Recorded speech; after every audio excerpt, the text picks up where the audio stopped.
Hello guys, ഞാൻ നമ്മുടെ തൃപ്പൂണിത്തറ അത്തം നഗറിൽ ഗുണ കേവ് കാണാൻ വന്നേക്കുവാണ്. ഞാൻ ഭയങ്കര എക്സൈറ്റഡ് ആണ്. ബിക്കോസ് എനിക്ക് അതിൻ്റെ ഉള്ളിൽ എന്താണ് എങ്ങനെയാണെന്നൊക്കെ അറിയണം. പക്ഷേ എനിക്ക് നല്ല പേടിയുണ്ട്, കാരണം എനിക്ക് ഇരുട്ട് ഇച്ചിരി പേടിയാണ്.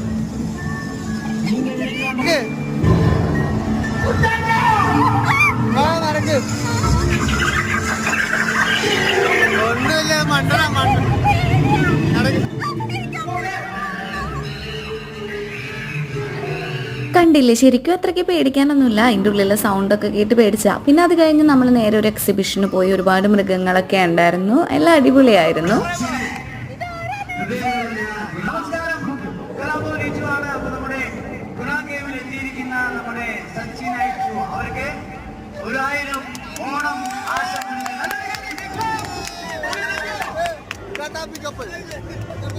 പിന്നെ ഈ ക്ഷീണമൊക്കെ മാറ്റാനായിട്ട് പാനിപ്പൂരി കഴിച്ച് നേരെ വീട്ടിൽ പോയി കഴിച്ചു.